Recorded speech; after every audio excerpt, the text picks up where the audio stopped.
Здравствуйте, как дела? I'm just kidding, we'll do it in English. What's going on, everybody? Paul here, coming at you with your Crypto Coffee Update, where we start the day by discussing news and upcoming events in the cryptoverse, all while enjoying our fresh cup of coffee. So join me now for our simultaneous sip as we lock arms in a caffeinated charge forward to take on the day. Starting it off right. First segment of the day, the News Byte. Alright everybody, we've explored on this channel a lot of different articles that have been presented in a fair and informative way with level-headed reporting. Now it's time to take a bite of something less sweet as we use a biased fluff piece to highlight the dangers of taking crypto reporting at its face value and not doing your own research. Now I will warn in advance that this is a bit of a contentious issue that we've tackled before on this channel, but the focus of the matter is how facts are reported, which is what we'll be focusing on here today rather than crypto politics. So let's get into it. A gentleman by the name of Adam James over at The Bitcoinist writes, quote, in what one senior analyst called a struggle to remain relevant, Bitcoin Cash has been burning $12 worth of its own supply nearly every day, hoping the increased scarcity will help in its fight against its dominant competitor, Bitcoin, end quote. First thing, notice Adam's appeal to authority with the title Senior Analyst. Now that may be his title, but this will come into play here soon. For now though, we can see the bias. Anyone who thinks $12 a day is a relevant overall volume for a top 5 coin is flagrantly misrepresenting the overall resiliency of volume. With almost $1.9 billion of volume at the time of writing, $12 is paltry at best. Moving on. This report comes on the heels of a meteoric doubling of Bitcoin Cash's price relative to the US dollar. I don't really care too much about short-term price since the real value of any non-performing asset over time trends towards zero. But with that being said, even if Bitcoin Cash has reached heavily overvalued territory, the fundamentals at work have been surprising to even detractors and merit a rise in value in my opinion. Things like Memo.cash, a Twitter alternative, the mini point of sale for merchant adoption, and my personal favorite, Cointext, which allows you to use your SMS number as a Bitcoin Cash wallet, meaning you don't even need anything other than a phone number and texting to receive and send crypto. Whatever position you may take, to say this is not innovation is not only wrong and foolish, but misinformation. No other crypto could be sent via SMS before this innovation.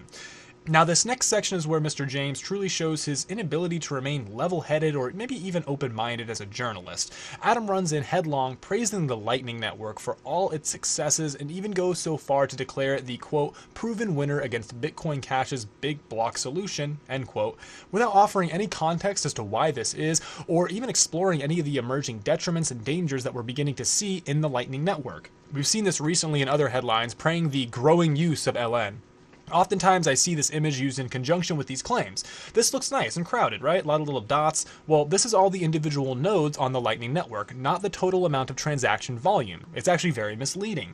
In fact, setting up a Lightning node is particularly difficult. In the Crypto Coffee update from March 19th, we explored briefly how to do so, and by the time we put out the information, it was outdated. A savvy user was able to catch that, so cheers to them. This is not looking good for merchant adoption. When I like to imagine the Lightning Network and the total throughput in this network, I use this image from p2sh.info. You can see here the total amount of Bitcoins held up in the Lightning Network in real time, about 17.5. That's under $200,000 for the whole world, some 3 months after its official release. Notice the recent drop-off on the chart. Zooming in, and we see it is the removal of a single Bitcoin from the Lightning Network. Just one. Let me put this into perspective for you. You could tap all the liquidity in the Lightning Network to buy a sports car, and you'd still owe money after using all that liquidity. Proven winner against Bitcoin Cash's big block solution? What are you, drunk, man? Come on. This is before we even consider lost user funds on the mainnet due to rampant bugs, DDoS attacks, etc. They've been occurring with regular frequency since launch and really don't seem to be slowing down, as you can see from these headlines. Despite failing massively relative to the hype and time frame it took to build this network, those in charge are nonetheless pushing forward with beta despite the issues. So far, we've explored 2 intense misrepresentations by Adam Jones so far. 1, misrepresentation of the overall Bitcoin Cash volume, and 2, misrepresentation of the wider use and acceptance of the Bitcoin Lightning Network. With that out of the way, let's explore today's main point, Antpool burning Bitcoin Cash coins. You can see here a Facebook status by Antpool, stating they've been sending their mining fees to a black hole address, meaning the funds can never be retrieved. It's important to note that mining fees are paid by individual users, with higher fees earning a spot closer to the next block. Said another way, the higher the fee, the faster the confirmation. However, in Bitcoin Cash, the blocks are currently large enough to accommodate all transactions transaction, so fees are currently just a fraction of a cent per transaction. Hence why Antpool, a company that mines 8.2% of all Bitcoin Cash blocks, can really only end up with $12 worth of miner fees in a day. The profit is in the block reward rather than the fees from individuals. Remember Adam's earlier appeal to authority with the title senior analyst? Well, here's that guy, Lucas Nuzzi from Digital Asset Research. Not the least impressive guy I've seen by far. Here's his profile from Digital Asset Research website. Past credentials, basically he managed his own portfolio for 4 years, then it looks like he founded a company with the boys to help others grow their wealth. Smart business move and seems like a smart guy when it comes to portfolio management. I would consult this dude for a large multinational enterprise in which I needed blockchain solutions for asset tracking or resource allocation. I mean, he has past experience and has proven himself in the field. Now, does this make him an expert in business onboarding, technical solutions, innovation and adoption, network topology? Probably not. Notice, this dude got into Bitcoin in 2013 and has been running an enterprise since a bit before the Bitcoin Cash fork. Can we really expect someone with a really busy schedule running a business to take time to do the research on the relevant information and ultimately make the decision to go against the very project that brought him a lot of money and success to begin with? Probably not. My point, while he seems like a really smart guy, he may be out of his element. A big temptation in positions of authority is often to overreach your expertise. It feels good to be the person in the know, but ultimately you earn more respect with the right people if you're big enough to say, I don't know. As a disclaimer, this is just part of being human. Like I said, Lucas seems like a good guy with a really great head on his shoulders. Great business sense, too.